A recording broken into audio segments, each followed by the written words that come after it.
Om Namo Bhagavate Vasudevaya.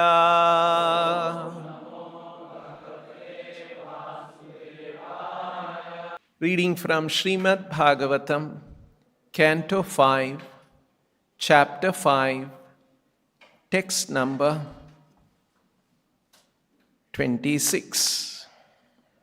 Sarvani maddishnataya bhavadbhi charani bhutani sutadhruvani sambhavitavyani pade padevo vivikta drugbhistaduharhanam me. Translation and purport by His Divine Grace A.C. Bhaktivedanta Swami Srila Prabhupada. My dear sons, you should not envy any living entity, be he moving or non-moving. Knowing that I am situated in them, you should offer respect to all of them at every moment. In this way, you offer respect to me. Purport by Srila Prabhupada. In this verse, the word vivikta drigbihi, meaning without envy, is used. All living entities are the abode of the Supreme Personality of Godhead in His Paramatma feature. As confirmed in Brahma Samhita, Andantarastha Paramanu Chayantarastham, the Lord is situated in this universe as Garbhodakashayi Vishnu and Kshirodakashayi Vishnu. He is also situated within every atom. According to the Vedic statement, Ishavasyamidam Sarvam, the Supreme Lord is situated everywhere, and wherever He is situated is His temple, and wherever He is situated is His temple. We even offer respects to a temple from a distant place, and all living entities should similarly be offered respect.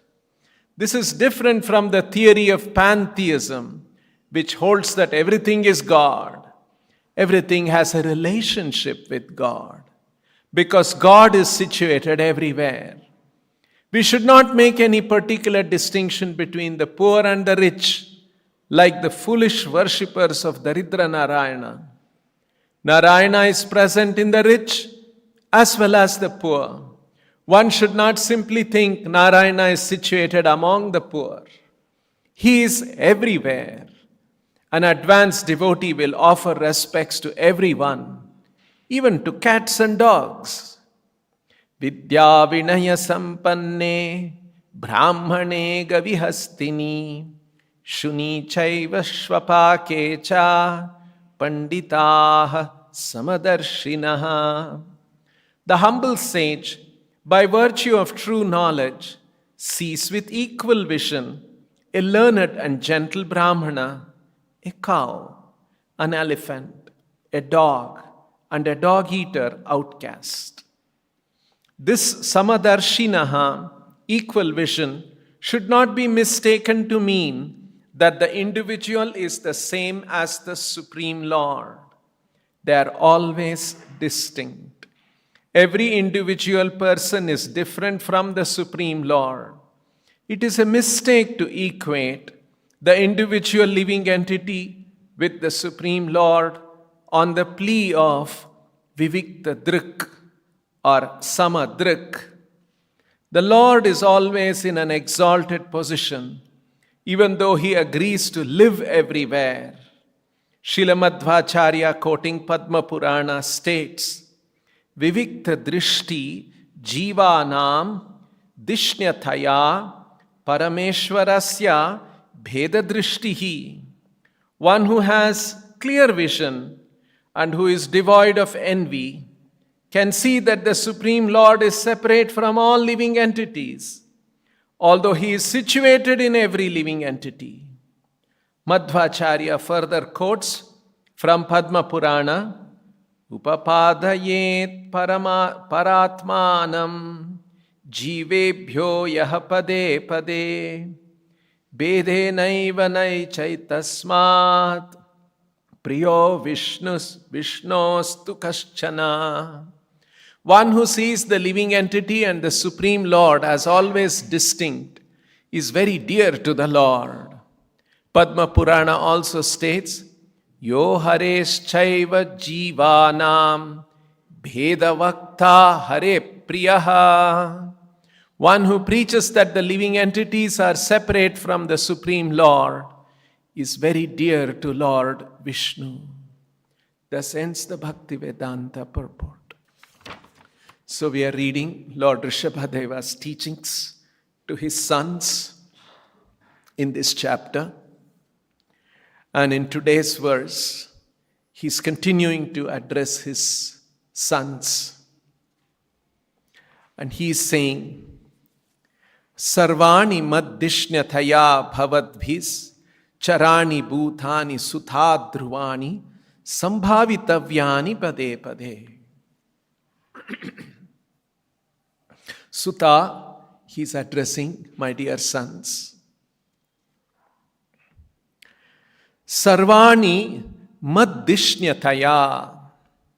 Dishnya means residence, abode, resting place. Mat dishnyataya, my resting place, my abode. Sarvani charani bhutani dhruvani bhutani. Charani bhutani, living entities which are chara, moving. Dhruva, don't move. Dhruvani bhutani, charani bhutani, sarvani maddishnyataya. All the living entities moving or non-moving, they are my abodes. I live there. Bhavadbihi, and hence all of you, sambhavitavyani pade pade. Sambhavita, sambhavana is to offer respects, adoration, honor. So you should offer respects pade pade at every moment. So here in this verse, Rishabhadeva is advising his sons how to look at all the living entities, moving and non-moving. Not only human beings, even less than human beings. Vaha vivikta drugbihi, possessing clear vision and understanding. Vivikta is clear, clarity, pure. Druk is drishya, vision. Vivikta drugbhis tadu ha me arhanam. Seeing like this is respecting me. Seeing all living entities are an abode of the Lord. Maddishnyataya sarvani bhutani and sambhavitavyani pade pade, and to offer them respects, to look at all living entities respectfully at every moment. This is clear vision, vivikta drugbihi. Very clearly seeing that there is a living entity, there is a Lord in the heart of the living entity. This is vivikta drugbihi. Tad me arhanam, and that is worship of me. My dear sons, Sutha, you should not envy any living entities, be he moving, charani, or non-moving, dhruvani. Knowing that I am situated in them, mat dishnataya. You should offer respect to all of them. Sarvani sambhavitavyani. At every moment, pade pade. In this way, tatu, you offer respect to me. Me arhanam. In this way, you offer respect to me.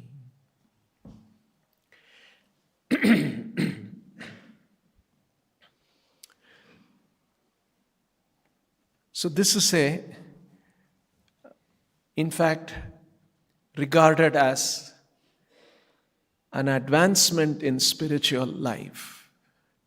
To see Lord situated in the heart of every living entity and to respect all living entities. It is said that a Kanishta Adhikari sees Lord is there in the temple, I am there. And I worship the Lord. I respect the Lord in the temple. How about the other living entities? Other humans, other less than human living entities? A Kanishta Adhikari does not have proper understanding how to deal with other living entities. And hence, when one is in the Kanishta Adhikari stage, one is recommended you respect everybody. You be respectful to everyone. In the Madhyama Adhikari stage, he begins to see clearly, more clearly, there is the Lord, there are bhaktas, there are innocent people, there are people who are more advanced than me, and there are people who are similarly advanced like me. And with each of them, he deals in different way. He worships the Lord. He serves the advanced devotees. He has friendship with similarly advanced devotees. He has compassion for the less advanced devotees, and for those who are envious of the Lord, upeksha.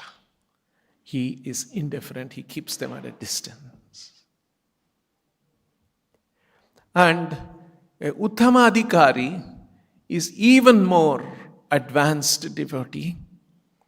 He sees that yes, there is the Lord, and he sees all of the other living entities. They're all in perfect harmony in relation with the Lord, except me. I'm the only one who is so fallen, and I'm not respectful to the Lord. I'm not having respect and devotion to the Lord, and I'm not having respect for the other living entities. I'm a very fallen soul. And so, such an advanced devotee who feels very humble, he usually does not take up that work of preaching, because he says, who is there to preach? I am to be preached by myself, that's all. They're all properly situated. How they are properly situated? Just see how Lord's Maya energy is working on them. They are responding to Lord's Maya's energy perfectly. I should not interfere. I am the one who is so fallen. You see? So, this is a very advanced stage. So, here Rishabhadeva is advising his sons that all along he was telling about the Lord and then advanced devotees. And now he is saying, yes, the advanced devotees, most advanced devotees, Brahmanas, Vaishnavas, how you should respect them. Now he is saying, not only the Brahmanas and Vaishnavas, every living entity you should offer respect, because mat dishnataya. Because I am residing in every living entity's heart. So, Andantarastu paramanu chayantarastham. And sarvasya chaham hrudi sannivishtaha. Sarvasya cha aham hrudi sannivishtaha. I am situated in everyone's heart. Ishvara sarva bhutani hriddesha arjuna tishtati. Ishvara is situated as hriddesha Arjuna. Arjuna tishtati hrid. Ishvaraha hriddeshu tishtati. So, in the Gita, Krishna very clearly says, and this is the understanding of the Paramatma. There is, as Paramatma, he is situated in every living entity. Then, Prabhupada has commented on this verse, on this expression, Vivikta Drigbihi. Clarity of vision and understanding. This is something very special about the Bhagavatam and the explanation of Bhagavatam given by our Vaishnava Acharyas. As explained in the Shastra, as explained by the Acharyas, as explained by Chaitanya Mahaprabhu and his followers, in our Sampradaya, especially, there is clear vision and understanding about everything in the universe. Of course, we see from the lens of the Shastra, otherwise we cannot understand. The living entity, if we try to understand ourselves, it will always have limitations imposed by the four conditionings of the living entity, conditioned soul. Brahma, subject to illusion. Pramada, make mistakes. Vipralipsa, cheating propensity. Karana apatava, in imperfect senses. Karana means instruments. The body has these instruments through which we know things. We can know things through the senses. But these senses are apatava. They are not very powerful. They have limitations, insufficient to understand everything of the world. And hence, when we try to develop our own understanding of the world, it will be fraught with limitations. And that is why we take knowledge from the Shastras, and the Shastras, as explained by our Acharyas in our Sampradaya, is perfectly clear understanding. So, someone may say, oh, you seem to be very, our Sampradaya, perfect understanding. We have the perfect understanding. So it looks like a statement of arrogance. Oh, others don't have, is it? Like that. But actually, if you think about it, it is a fact that from the time Krishna spoke the Bhagavad Gita, Vyasadeva compiled the Bhagavatam, and Kali Yuga began, and the influence of Kali Yuga began to spread.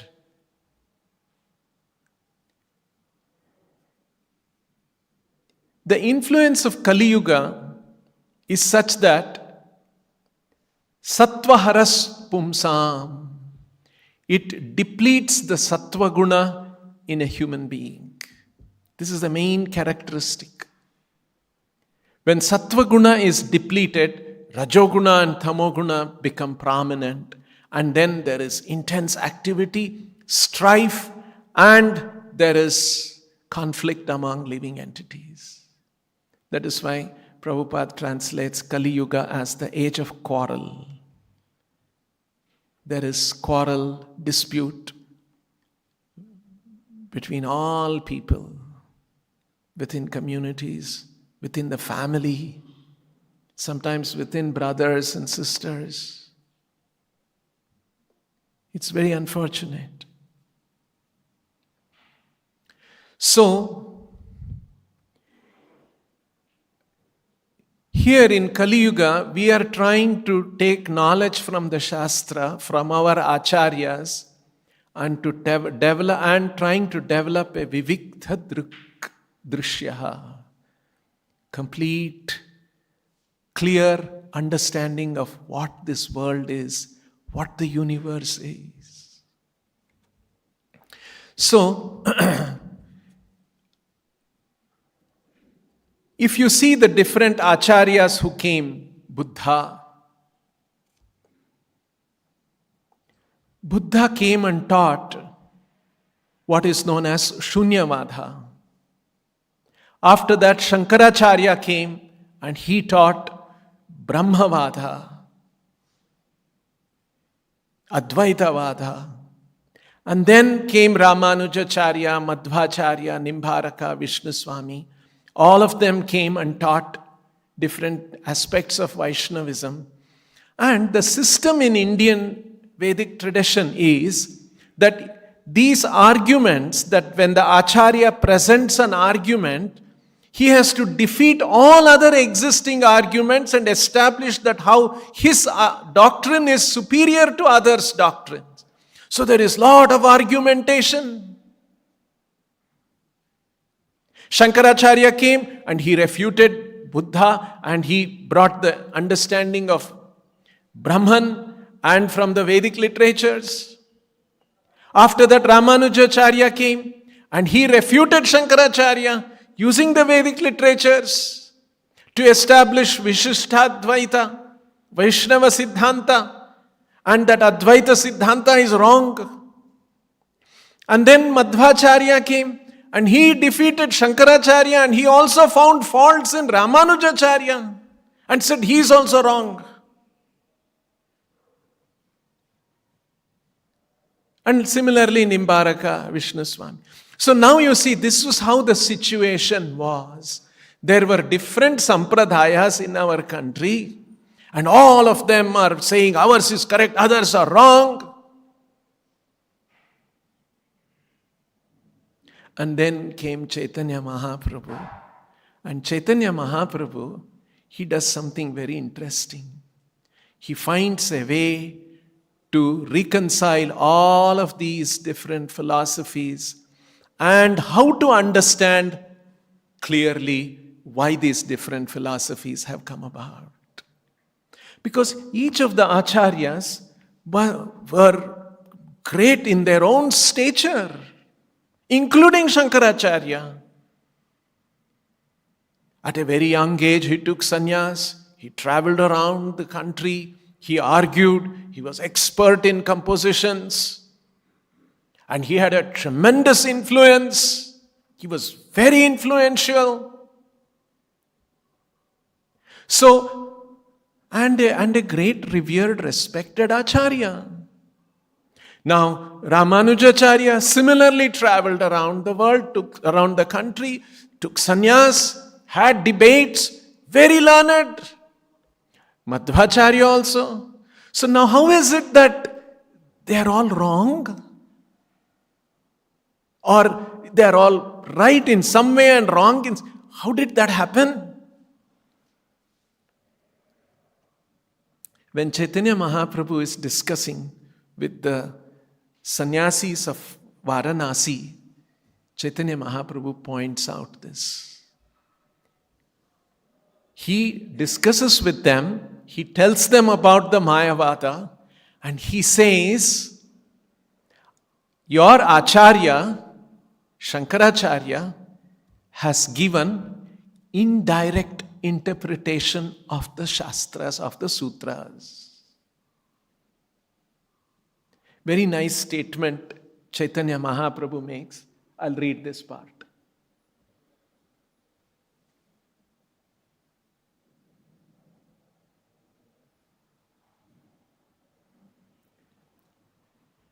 Chaitanya Mahaprabhu says, Swataha pramana veda pramana shiromani lakshana karile swatha pramanata hani.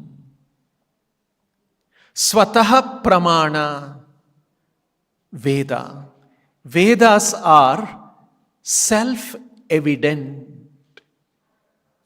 This is how we accept the Vedas. Vedas are self-evident. I remember when I was in college, I was talking to somebody. I had come in touch with Krishna consciousness, reading Prabhupada's books. And I was trying to preach to one other person. He was a very intelligent student. When I was talking to him, I would quote from the Shastra. I would quote from the Gita. Prabhupada says like this, Bhagavad Gita says like, Bhagavad Gita says, Bhagavatam says like that. So one day when we were discussing and he was arguing, he said,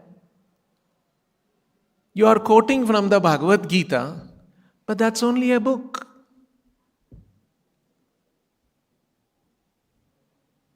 So that made me also start thinking, oh yeah, that's only a book.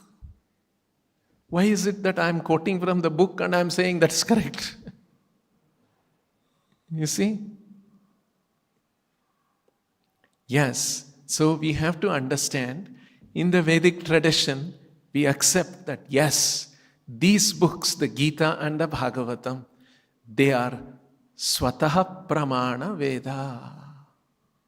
They are self-evident. If I cite from the Vedas, if I cite from the Bhagavatam, I don't need any more proof. What is the meaning of swataha pramana? Swataha pramana means self-evident.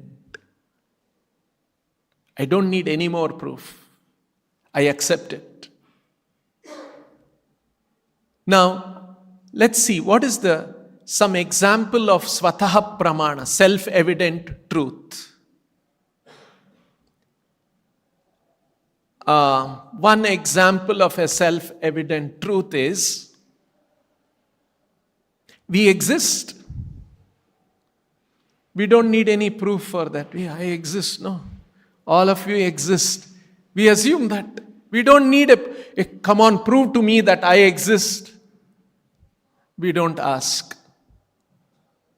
Isn't it? We don't go to a businessman and ask him, prove to me you exist.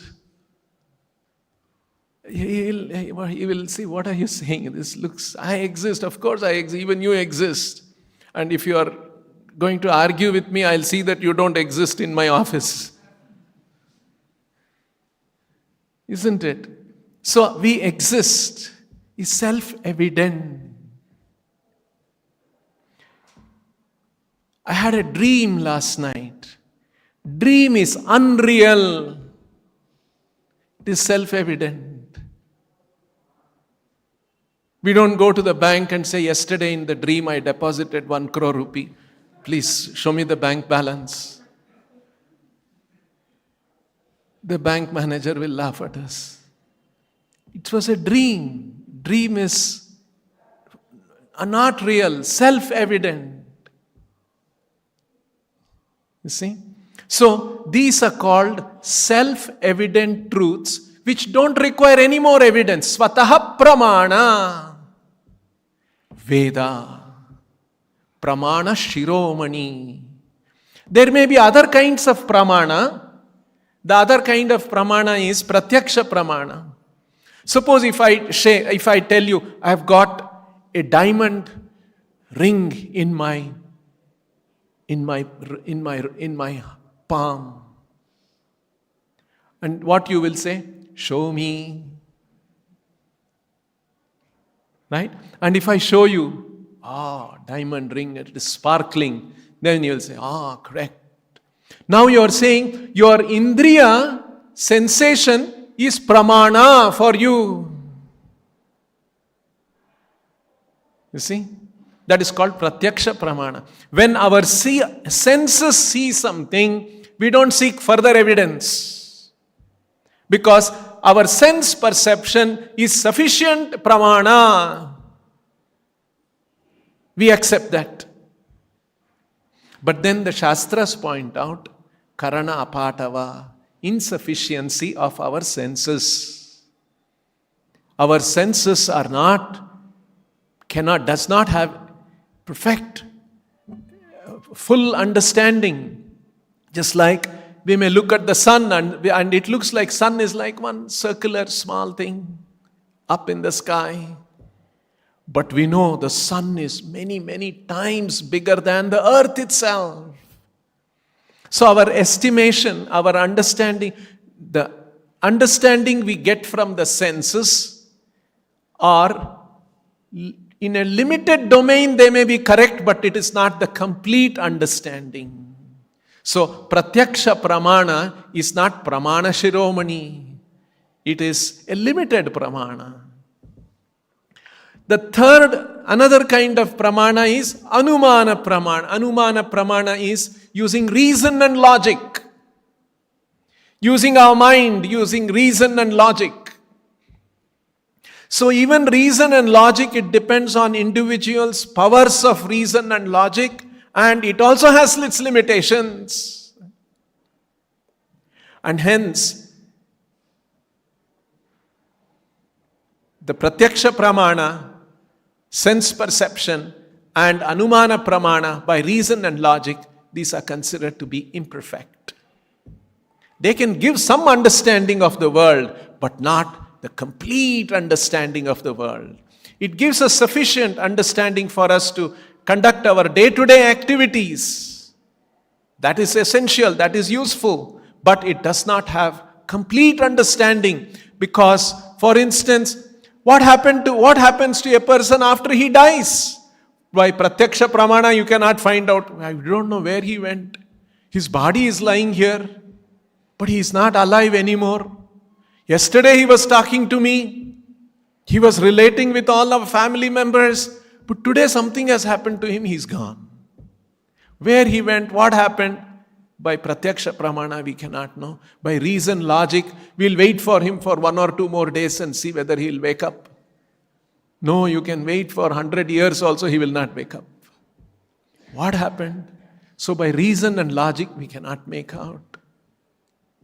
So when some things are out of sense perception and reason and logic, then we have to look for another kind of a knowledge, and that is the Shastra Pramana, Veda Pramana. And when the Vedas say something, we take it as Swata Pramana. This point, Chaitanya Mahaprabhu is saying, Swata Pramana Veda, Pramana Shiromani, Lakshana Karile, Swata Pramanata Hani. Lakshana means reading the Vedic literatures and giving interpretation, not taking the directly available meanings, but to give some interpretation, give some kind of another meaning to the words. When you do that, that is called Lakshana. Indirect, figurative sense of a word. Just like Prabhupada often gives the example that Dharma Kshetra, Kurukshetra, this war happened on Dharma Kurukshetra. Then they give Kurukshetra is not the physical place, it refers to our heart. In our heart there is the Kaurava forces and the Pandava force. This is indirect interpretation, figurative interpretation. This is called Lakshana. Lakshana Karile, if you use this kind of an indirect figurative explanation of the Vedic literatures, Swatha Pramanata Hani, that self-evident nature of the Vedic literature is lost. So we have to take directly the meanings of the Vedic literatures. Now, Chaitanya Mahaprabhu points out that Shankaracharya in his explanations, he gives Lakshana Artha, not the direct meanings. And then Chaitanya Mahaprabhu says, Acharya doshanai. But this is not the defect of Shankaracharya. And then he quotes from the Padma Purana And he says, Mayavadam asat shastram prachanna bauddham uchyate kalau brahmana rupine. In Kali Yuga, Lord sent Shankaracharya, Lord Shiva as Shankaracharya in order to teach this way. So there was a reason. So like this, Shankaracharya is respected. He is a great acharya, but he was teaching some things which had limited understanding of the Shastra, because that was necessary for those time and circumstances. And then came Ramanujacharya, who also taught, Madhvacharya taught some more things, but all of them were fighting with each other, arguing with each other. So Chaitanya Mahaprabhu gave a reconciliatory approach, how you should see all these things. So, this Chaitanya Mahaprabhu's explanation of the Vedic literatures, how to understand the universe, is Vivikta Drik, is complete, clear understanding. There is another word for similar to Vivikta Drik in the Bhagavatam. I'll read this verse. This verse was spoken by Narada Muni to Vyasadeva. Similar to this Vivikta Drik is another word, Amogha Drik. Amogha also means perfect, clear vision. Narada Muni says, Atho Mahabhaga, is referring to Vyasadeva. Mahabhaga, very fortunate, Bhagyavan, Mahabhaga, Bhavan, Amoghadrik. You are Amoghadrik, you have perfect vision.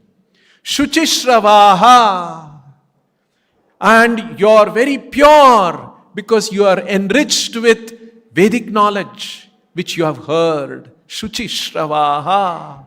Satya Rataha, and you are always in search of the truth, and you are always practicing truth. Dhrita Vrataha, and you are very fixed in your tapasya, in your austerities. Urukramasya Akila Bandha Muktaye Samadhina Anusmara Tad Vicheshtitam. He says, because you are Amoghadrik, you are Mahabhaga, you are Shuchishravaha, you are Satyarataha, you are Dhritavritaha. What you should do? Samadhina Anusmara. In trance, you should remember what? Urukramasya Vicheshtitam.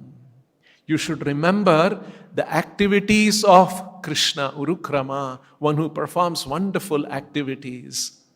Why you should do that? Akhila Bandha Muktaye. In order to liberate all living entities, you have to do this and then record that in the form of the Bhagavatam. This is the instruction that Vyasadeva is receiving from his Guru. And on the basis of this instruction, he composes the Bhagavatam. So, just like here, Vivikta Drik, clear vision and understanding.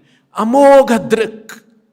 Vyasadeva had that Amogha Drik, clear, perfect understanding.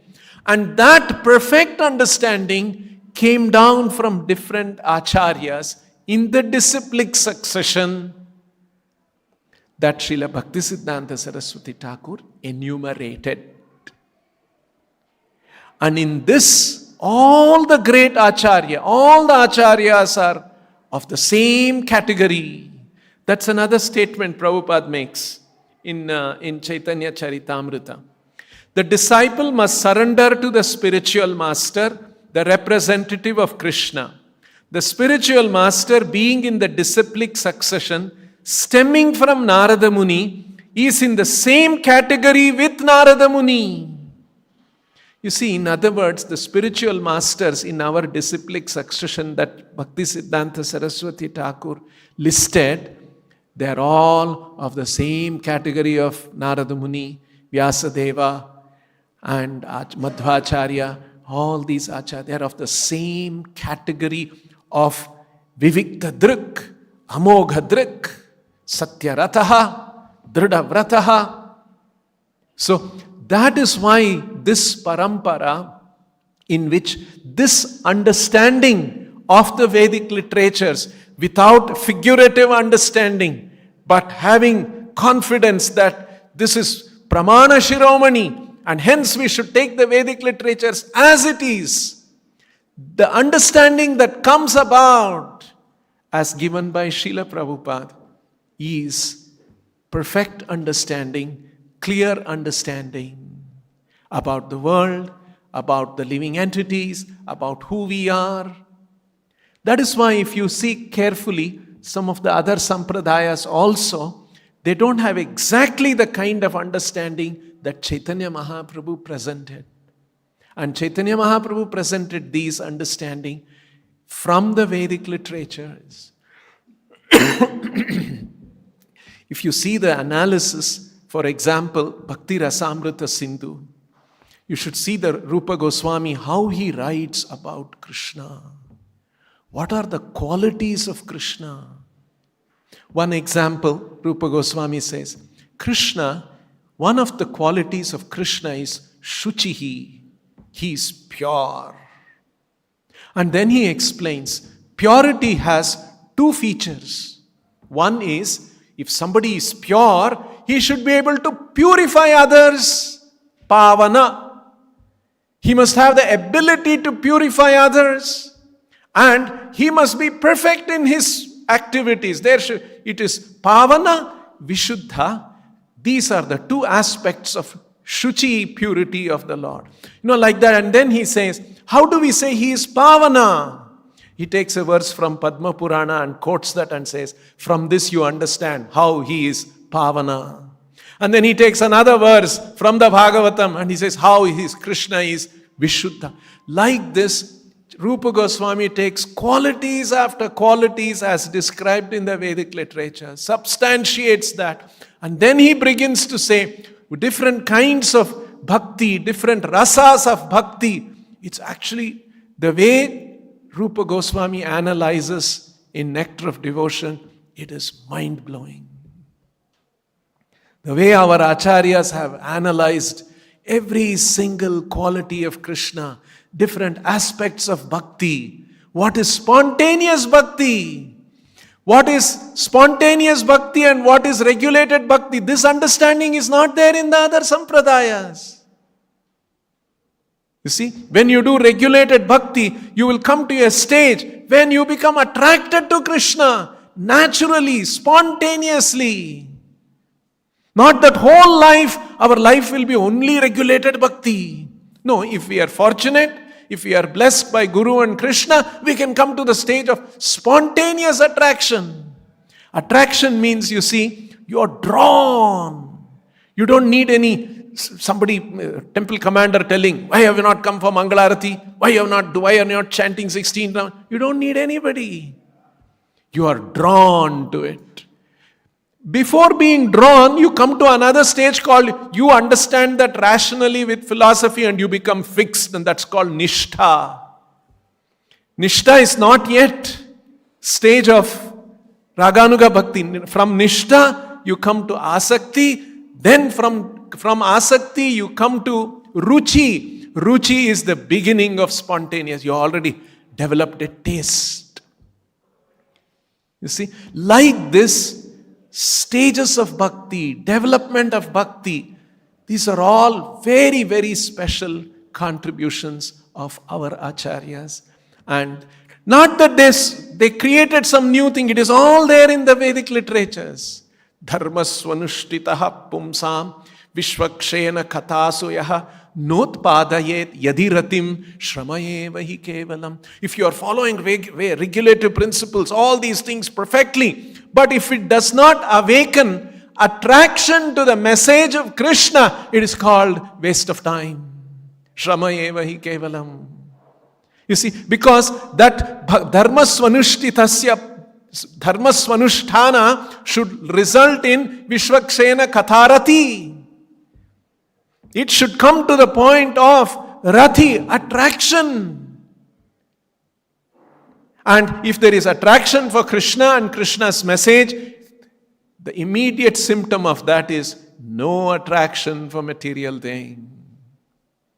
Such an attraction for Krishna comes about if one practices regulative principles correctly, properly, and by the blessings of Guru and Krishna, one gets elevated to rati, raganuga bhakti. So like this, all these kind of principles that are there, very clearly explained by Srila Prabhupada according to the Acharyas' explanation in English language. So that is why when we talk about Vivikta Drik, Amogha Drik, these are not some exaggerations. The perspectives, the explanation, how to look at the universe as given by Srila Prabhupada is clear understanding, clear vision, and perfect vision and understanding. So we are very fortunate that we have come across this. We'll stop here. Grantaraj Srimad Bhagavatam Ki Jai.